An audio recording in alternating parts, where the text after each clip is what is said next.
criteria, so it has unfortunately low specificity. Also, some patients who are now clear that they have HLH never met the 5 criteria, or they don't meet them until they're too far gone in their disease pathway. Recent advances has given us a much better understanding of the pathophysiology. Also, in 2004, we did not have very many genetic proof, and we now have a large number of genetic causes of HLH, which Dr. Ali will talk about in detail later. And also, we have now developed rapid diagnostic tests that correlate with the biologic pathways of cell death, which allow us to be much more precise in our diagnosis. And there appears to be a very high correlation between your rapid diagnostic tests and a genetic cause of HLH. So here is a recent publication from Dr. Marsh and our group in Cincinnati in Blood in 2020, talking about the different potential pathways. And for sake of time, I'm just going to note that a large number of them involve the cytotoxic T cell, though there are others involving the infected cell or the infected B cell. But anything in red that is defect is your cell, which is your genetic defect, can cause a clinical case of HLH. We will be demonstrating some of these cases shortly. This is a different but similar representation looking at the cytotoxic T cell pathway, where you can see the endoplasmic reticulum with your perforin granules, which are then through the cytoskeletal pathway are taken to the cell membrane and injected into the target cell.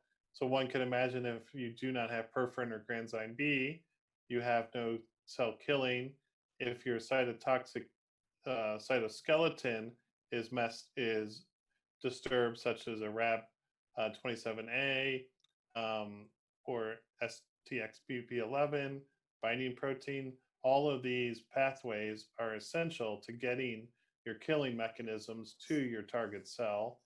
And any one mutation, as shown here, can cause clinical HLH. So our first case is a 3-month-old girl who's been in your hospital with 3 weeks of fever, pancytopenia, hepatitis, and splenomegaly. An extensive infectious workup has been done and no infectious etiology is found. Your bone marrow is notable for hemophagocytosis, and you've had studies of NK cell function show absence of NK cytotoxicity. Your clinical suspicion is this patient has HLH, and you consulted hematology oncology, and the question is, how do we confirm that this patient has HLH? Here is a handout or PDF or an algorithm that we've put together at our institution. It's available for download at the website with the web address shown here, which shows how to do a diagnostic strategy for HLH with your different clinical manifestations and what would be supportive and not supportive of a diagnosis of HLH.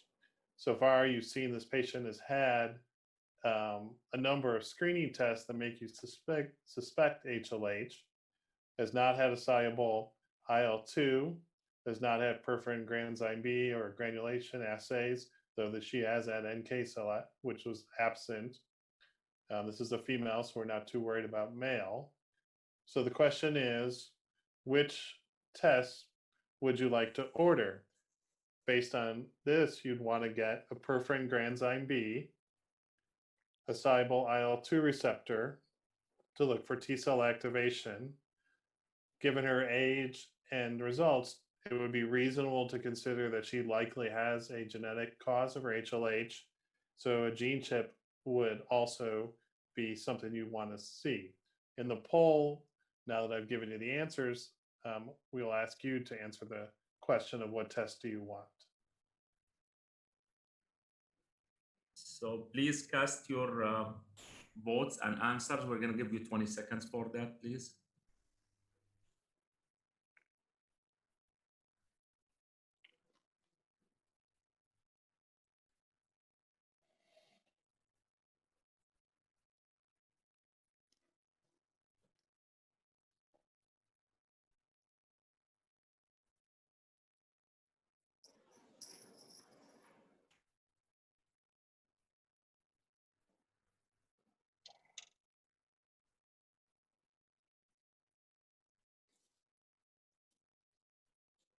Dr. Grimley, 66% of the people voted for D, all of the above. Outstanding. That is the correct answer. So that you would, and this patient, the most appropriate is to do the rapid diagnostic tests of perforin granzyme B, a soluble IL-2, and a genetic screening. So after you send your rapid test, comes back here, and this is looking at perforin and granzyme B expression. And here is your normal adult in your CD8 cells when stimulated. And in NK cells, when stimulated, you can see the burst of perforin expression shown here by the red. In the patient has very similar CD8, but in her NK cells, she has no perforin expression, which makes you highly suspicious that she has a defect in her perforin. Genetic, and here you can see the perforin pathway, so you suspect that she does not have any perforin granules. And on genetic testing, returns that shows that she has a PRF1 mutation on chromosome 10, which is an autosomal recessive. In it, for the sake of time, I'm going to let Dr. Ali speak more in detail about the genetic causes, and we'll continue with the case presentations. So the second case is an 8-month-old girl who has 48 hours of fever, develops lethargy, is meant to the peds floor, and then transferred to the PICU that evening. She's noted to have organomegaly, anemia, thrombocytopenia with an elevated ferritin and low fibrinogen. She has a bone marrow done because the initial clinical suspicion was leukemia, but the marrow has no evidence of hemophagocytosis or leukemia. So going back and showing again the same diagnostic algorithm, the question is, what test would you like to order? A, perforin granzyme B expression by flow cytometry, B, soluble IL-2 receptor, C, NK cell function or CD107A expression by flow cytometry, D, gene chip genetic analysis for HLH, or E, all of the above. And you have 20 seconds to answer, please.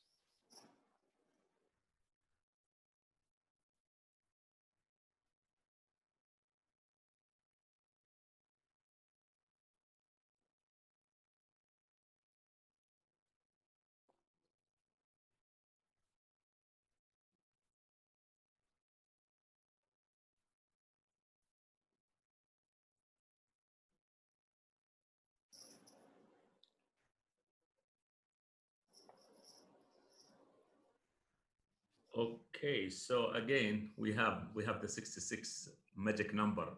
So 66% of the audience actually answered E, which is all of the above again. And again, E, all of the above would be correct. Your perforin and granzyme B is looking for rapid inherited causes.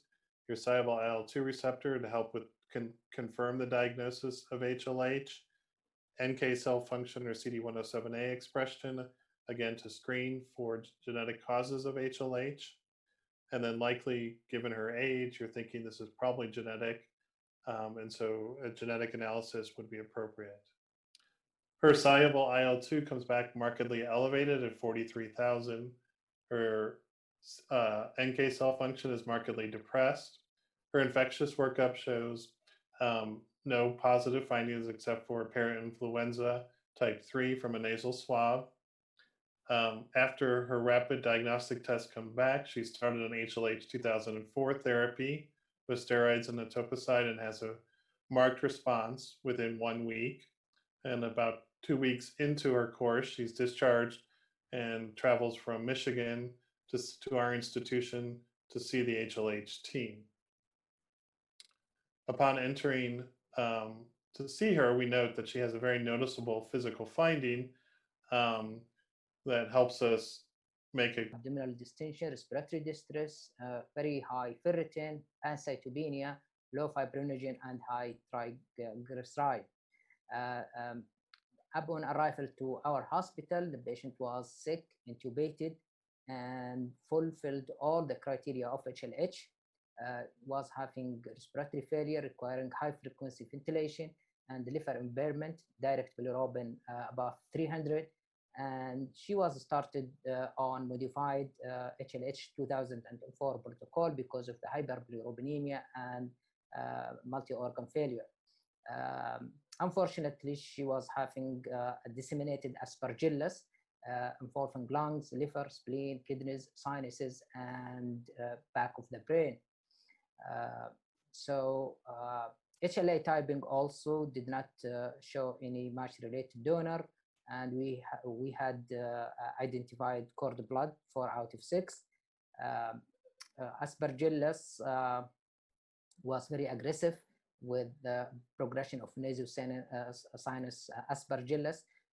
Maxillofacial surgeon were consulted, and the first question to us, what is the code status? Because before taking the patient to surgery, they would like to the status, which was discussed with the attending team, that probably this patient doesn't have any match-related donor, progressive nasofacial aspergillus, which had eaten half of the face, and the resection will be very wide. Actually, after that, we discussed with the family that we should go for the surgical resection and continue treatment. And that's this is the CT scans, but that is not after improvement. So as you can see, the CT scan here, half of the nose with the sinuses have been eaten by with the aspergillus, and this is the CT scan of the chest. So the questions by our colleagues, this patient probably will not tolerate stem cell transplantation, neither chemotherapy later on. In spite of that, this patient underwent resection of the facial fungal lesions. She was maintained on double antifungal agents. She continued on modified HLH 2004 protocol. HLH molecular panel was negative, and at 3 months of age, after improvement, she underwent umbilical cord transplantation. And this picture, she was when she was 3 years of age, and still she is having the nasal resection, or the half of her nose was resected. So the plastic surgeon would like to stay for the facial growth, then we'll close it. And this is her picture at 11 years of age, and she was doing well, remain in remission, and is just to follow this nasal wound. So the second group of disorder, which is primary immune deficiency syndromes associated HLH, which I will be talking about the focusing on oculocutaneous syndromes, mainly Griscelli syndrome and Shiraki-Higashi syndrome. So this is case 2, 8 years old boy with skin albinism, silvery hair, who presented with an accelerated phase, which is the full picture of HLH. Labs showed peripheral blood morphology, some reactive looking lymphocyte with neutrophil with normal granulations. Hair microscopic examination showed abnormal hair shaft pigmentation, irregular sized clumps of melanin compatible with Griscelli syndrome, and HLH molecular panel, including 14 genes, including GRAB27, were negative. So you have a child with mucocutaneous, oculocutaneous syndrome clinically, but molecular panel did not show any result, positive result for RAB27. So this patient had very stormy course with multi-organ failure, severe CNS involvement in spite of multiple lines of therapy. This patient was traveled abroad to Dr. Grimley's center, and because of the disease refractoriness, the patient died prior to allogenic stem cell transplantation. So what is the diagnosis? So phenotypically is Griscelli syndrome, genotypically is RAP27A negative. So what is the genetic diagnosis? So I'll be the one who answer these questions. So the diagnosis is RAP27A duplication, and this is a category was discovered lately, and there was a publication from French team which showed that RAP27 duplication, this genetic defect will not be detected by the normal sequencing or WIS, and it has to be looked for using certain types of genetic testing. But this is what happens. So it's a RAP27, but it's RAP27 duplication. That's why the molecular panel that we are using, that we did using molecular panel using NGS or normal sequencing did not show this type of defect. We have probably more than 7 cases of this same tribe having the same thing. Griscelli syndrome, we have published our experience just recently in blood and marrow transplantation. We transplanted so far 35 patients, and I refer you to that publication, including all Griscelli syndromes that received stem cell transplantation, including one case was transplanted using post-cy, which is haplotransplantation.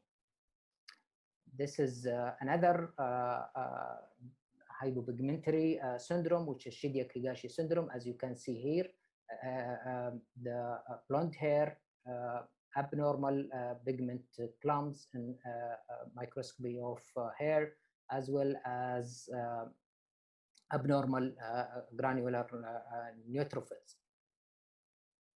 Then we'll move to the group 3, which is EBV X-linked lymphoproliferative disease associated HLH.